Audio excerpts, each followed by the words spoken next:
Snehal startup teaching या चॅनलवरती आपल्या सर्वांचं स्वागत आहे. विद्यार्थी मित्रांनो, कालच मी एक व्हिडिओ बनवलेला की ज्या विद्यार्थ्यांना तुमचा जो बीएड जे आहे ते बीएडची जी नोंदणी प्रक्रिया आहे त्या नोंदणी प्रक्रियेची शेवटची तारीख होती आणि या नोंदणी प्रक्रियेच्या शेवटच्या तारखेच्या दिवशी काही विद्यार्थी घाबरलेले होते, कारण दुपारपर्यंत अजूनही कोणतंही सीईटी सेलने नोटिफिकेशन टाकलेलं नव्हतं. परंतु नोटिफिकेशन वरती एवढा विश्वास आहे किंवा या सीईटी सेल वरती एवढा विश्वास आहे, कारण वेगवेगळ्या युट्यूब चॅनलच्या माध्यमातून जरी अपडेट मिळत असलं तरी आपणही अपडेट आपण कायमस्वरूपी देत असतो. विद्यार्थी मित्रांनो, दरवर्षी बीएडच्या विद्यार्थ्यांना प्रोसेस करिता आपण मदत करीत असतो, फीज करिता मदत करीत असतो, वसतिगृहासाठी मदत करत असतो, राहण्या खाण्यासाठी मदत करीत असतो. सोबतच त्यांना वसतिगृहातील नंबर नाही लागला तर आधार स्वाधार सारख्या योजनांसाठी मदत करीत असतो.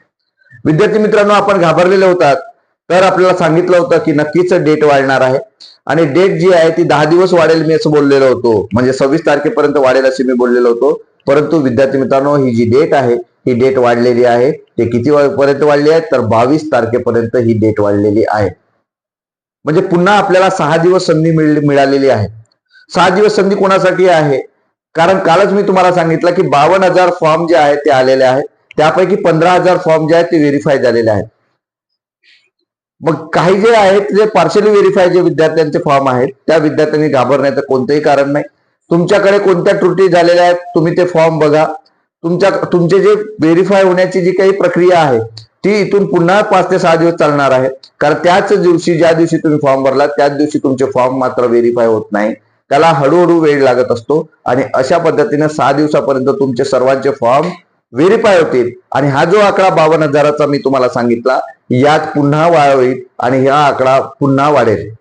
कारण दरवर्षी ही जी प्रक्रिया आहे ही प्रक्रिया ज्या वेळेला तुम्ही अप्लिकेशन करता त्यावेळेला यावेळेला चार वेळेस डेट एक्सटेंड करण्यात आली, मुदतवाढ देण्यात आलेली होती ज्या वेळेला तुम्ही सीईटीचे अप्लिकेशन करत होता. या वेळेला सुद्धा आता आपलं दरवर्षी सुद्धा नोंदणीसाठी वेळ दिला जातो असतो आणि यावर्षी सुद्धा आता पुन्हा डेट 6 दिवसाने एक्सटेंड केलेली आहे. मग ज्या विद्यार्थ्यांचे डॉक्युमेंट अजूनही तयार नाही, ज्या विद्यार्थ्याकडे व्हॅलिडिटी नाही, ज्या विद्यार्थ्याकडे नॉन क्रिमिनल नाही, ज्या विद्यार्थ्याकडे डोमेसाइल सर्टिफिकेट नाही, त्या विद्यार्थ्यांनी जर तुमच्याकडे पोच पावती असेल तर ते तुमच्या त्या माध्यमातून काढून घ्या. ज्या वेळेला राऊंड चालू होईल त्यावेळेला मात्र कॅप राऊंड फर्स्ट असेल किंवा तुमचं ऍडमिशन प्रोसेस असेल तेव्हापर्यंत मात्र तुमच्याकडे हे डॉक्युमेंट असणं अपेक्षित आहे.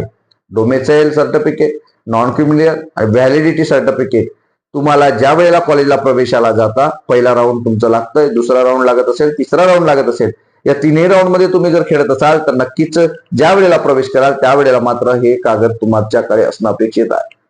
नाही तर तुम्हाला ते कॉलेज तुम्हाला प्रवेश देत नाही, कारण कॉलेज हा पैशाचा खेळ असतो, कॉलेज हा एक धंदा आहे. त्यामुळे त्यांना तुमची गरिमा, तुमच्याबद्दलचं काही त्यांना शिक्षणाबद्दलचं देणं घेणं नसतं, तुमच्या त्या पैशाचं त्याला देणं घेणं असतं. त्यामुळं तुम्ही जर पैसे त्यांना देत नसाल मग ते तुमचं व्हॅलिडिटी नसेल तर ओपन मधून प्रवेश असेल, तुमचं स्पॉट ऍडमिशन कमी गुण असेल तर स्पॉट ऍडमिशन असेल, अशा विविध बाबी आपल्या विद्यार्थ्यांच्या असतात. आणि आपल्याला एवढी लत लागलेली असते की मला एनी हाऊ बीएड करायचं आहे, पण लाख रुपये आपण फीस देऊ पण बीएड आपण करतोच. विद्यार्थी मित्रांनो, त्यामुळे कॉलेजवाल्यांचे भाव सुद्धा यावेळेला वाढले आहेत, त्यांनी फीस सुद्धा वाढवलेली आहे, हे सुद्धा समजून घेणं गरजेचं आहे. त्यामुळे जेवढे फीज लिमिटेड फीज जे आहे, कॅटेगरीचे विद्यार्थी असेल तर 100% माफ आहे. विद्यार्थी मित्रांनो, एससी एसटी असेल, मुली असतील तरी माफ आहे. विद्यार्थी मित्रांनो, हे तुम्हाला समजून घेणं गरजेचं आहे. परंतु त्यासाठी तुम्हाला कॉलेजवाल्यांसोबत नियम, परिपत्रक, शासन निर्णय सांगावा लागेल. सहजच तुमचे पैसे वाचणार नाही आणि ही जाणीव तुमच्या मनामध्ये असणं गरजेचं आहे, तरच तुमचे पैसे वाचतील, तुम्हाला प्रवेश मिळेल.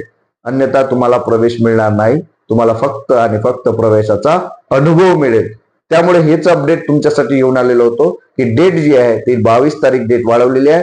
आता तुम्हाला ज्या काही गोष्टी करायच्या आहेत या 5 ते 6 दिवसात पुन्हा तुम्हाला अप्लिकेशन करता येणार आहे, तुम्हाला रजिस्ट्रेशन करता येणार आहे. विद्यार्थी मित्रांनो, हेच आजचं अपडेट होतं. हे अपडेट आपल्याला कसं वाटलं नक्की कमेंट बॉक्स मध्ये कळवा. अशाच अपडेट करता माझ्या चॅनलला मात्र सबस्क्राईब करा. धन्यवाद.